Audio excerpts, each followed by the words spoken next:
Bonsoir à tous les amis, supporters, supportrices parisiens, parisiennes, supporters, supportrices d'autres clubs, amoureux, amoureuses du football. Bienvenue à vous. Les amis, écoutez, on se retrouve pour une petite vidéo mercato. Alors, j'ai fait une vidéo hier mercato sur les différentes rumeurs.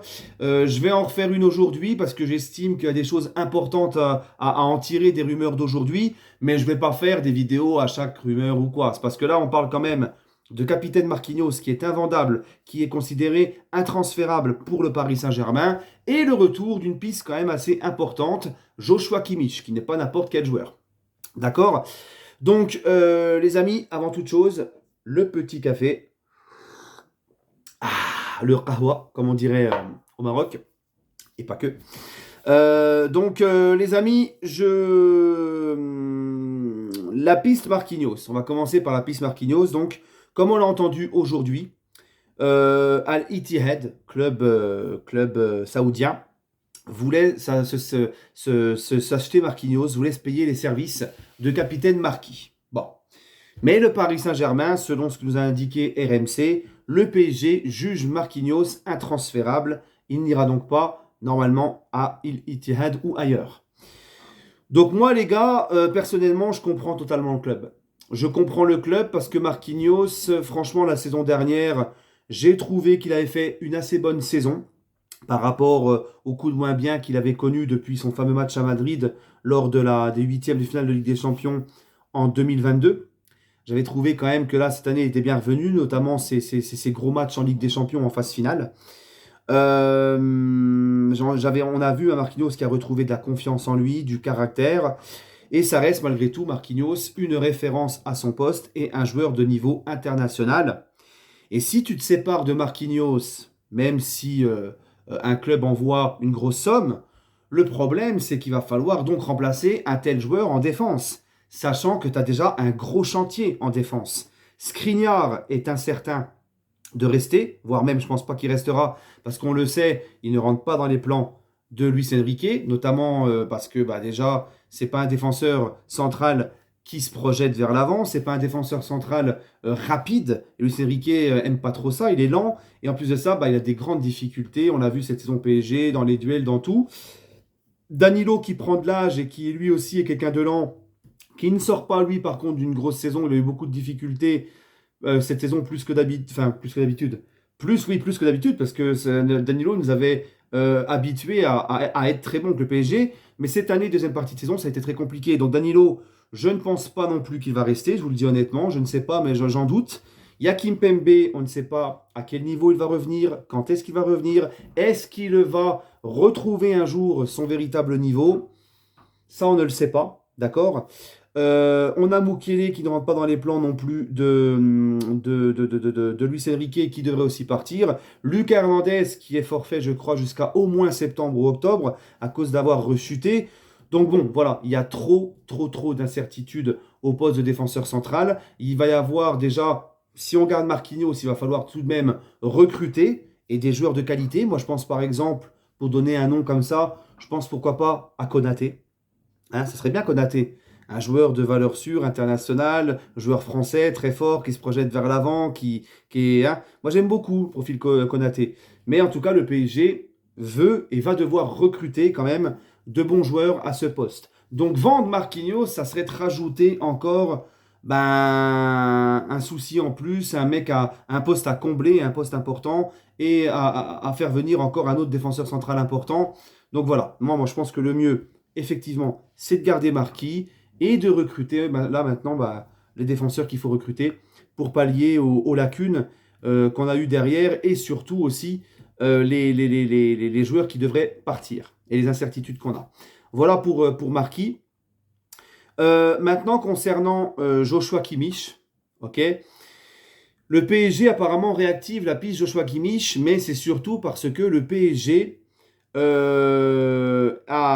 connaît des difficultés dans le dossier João Neves. Donc en ce moment, les derniers trucs qui circulent par rapport aux joueurs, ce qu'on entend beaucoup sur les réseaux, dans les médias et tout, c'est que le PSG, soit ils ont du retard sur les dossiers, soit ils commencent à être dépassés ou à avoir des difficultés. Surtout qu'en plus, João Neves, si je ne dis pas de bêtises, Et il est de l'école Mendes. Mendes, normalement, Campos, Mendes, la connexion, elle est comme ça. Normalement, ça devrait être un transfert assez facile parce que Neves n'est pas contre venir au Paris Saint-Germain. Donc là, la question que je me pose, c'est quand j'entends tout ça, le PSG en difficulté sur ce dossier, le PSG en retard sur tel dossier, on n'entend que ça en ce moment. Je pose la question, qu'est-ce que fout Campos? Là, je suis en train de me poser la question, qu'est-ce qu'il fout notre directeur sportif? Qu'est-ce que fout Campos? Je ne comprends pas. Sincèrement, je ne comprends pas. D'accord? Alors c'est peut-être que des rumeurs, et j'espère, mais en tout cas, si c'est vrai, c'est inquiétant. Que fout Campos? Est-ce qu'il est effectivement, comme on l'a entendu, je crois, il n'y a pas plus tard que la semaine dernière, qu'il est en négociation avec l'Arabie Saoudite pour venir en tant que président de l'AS Monaco, si l'Arabie Saoudite, et c'est bien parti, rachète le club de la principauté? Mais en tout cas, si c'est le cas, c'est très très grave. Déjà que moi, Campos, ça me saoulait de le voir faire un poste multifonction à jongler entre le Celta Vigo et le PSG. Si là, maintenant, on m'explique que Campos, effectivement, c'est vrai, est en négociation avec les Saoudiens pour être président un jour de l'AS Monaco. Alors je sais, il y a eu un démenti, je sais pas quoi, bref, ça peut être de la com hein, aussi. Ben moi, pour moi, c'est trop grave, c'est très grave. D'accord? Parce qu'on a besoin de joueurs dirigeants qui sont investis à 2000% dans ce club. Et quand j'entends que ça traîne, que le PSG est en difficulté, sur des dossiers pourtant simples pour Campos, avec des joueurs à Mendes par exemple, des clubs portugais aussi avec qui il a une très bonne relation, retard, le PSG est en retard sur le dossier, le PSG a perdu du retard, le PSG n'est pas en avance, bah, tu te poses la question, tu te dis effectivement, bah, Campos, qu'est-ce qu'il est en train de faire? Qu'est-ce qu'il fout? Je ne sais pas.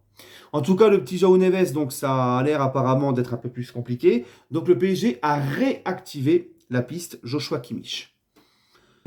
Pour ma part, moi, Joshua Kimmich, c'est un joueur que j'aime énormément. C'est un joueur que j'apprécie beaucoup. Déjà, il est polyvalent. Il peut jouer latéral droit comme il peut jouer milieu relayeur. Il peut même jouer 6. C'est un joueur qui est très bon techniquement, qui a très bon QI football, qui sait proprement ressortir les ballons, qui donne des bons ballons. Et je pense qu'il est vraiment, Kimmich, Luis Enrique compatible. Voilà. Alors, je sais que Joshua Kimmich connaît des difficultés ces derniers temps au Bayern. Il n'a que 29 ans malgré tout, mais ça reste une référence à son poste, ça reste un joueur qui a été peut-être l'un des meilleurs à une période à son poste. Je ne peux pas croire qu'il a perdu, surtout qu'il n'a que 29 ans, il n'a même pas la trentaine. Il est dans la force de l'âge pour un footballeur, on va dire il est dans le prime de sa carrière, à cet âge-là, normalement tu es au prime de ta carrière, on va dire. Et en termes de maturité, d'expérience, de tout. Et, euh, et Joshua Kimmich, je ne peux pas croire qu'il soit devenu mauvais comme ça du jour au lendemain parce qu'il a perdu toutes ses qualités en se réveillant un beau matin.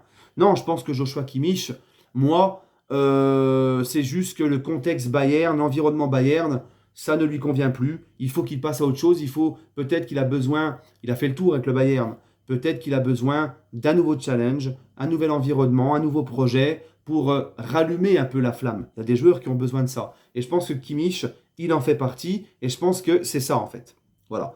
Donc moi, le PSG, si tu fais venir Kimmich et que tu le relances complètement, là, les gars, on est sur du top player, on est sur du top joueur. Voilà. En plus, apparemment, j'ai vu que c'était un profil très apprécié de Luis Enrique. Donc bon, moi, les gars, la piste Joshua Kimmich, je la valide à 2000%. Donc on verra bien ce qui va se passer. Ça ne t'empêche pas non plus de pouvoir faire João Neves et Kimmich. Hein, il n'y en aura pas un de trop, croyez-moi. On a besoin aussi de recruter des milieux de qualité. Voilà, donc on verra bien, mais en tout cas, la piste Joshua Kimmich, j'en avais déjà parlé, moi, elle me plaît beaucoup. Voilà les amis. Sur ce, bah, je pense que j'ai fait le tour. Demain, les amis, on se retrouvera demain soir pour le débrief à chaud du match des Bleus. Concernant le Paris Saint-Germain, bah, on verra par rapport encore s'il y a de l'actualité autour du mercato, des choses importantes à dire. Comme je vous l'ai dit, je ne vais pas m'amuser à commenter toutes les infos mercato non plus. Mais quand j'estime que c'est important et tout, et que j'ai des choses à dire sur ça, eh ben, je ferai une vidéo. Et je pense que je vais refaire aussi un petit live la semaine prochaine pour revenir sur l'actualité du Paris Saint-Germain, etc. Bref, les amis, bah écoutez, sur ce, je vous souhaite une agréable soirée. N'oubliez pas, le café, c'est la vie. Grand-mère sait faire un bon café. Mais celui-là, c'est pas celui de la grand-mère. C'est celui de la machine Dolce Gusto. Voilà, hein, c'est pas un placement de produit, hein, j'ai aucun contact avec Dolce Gusto.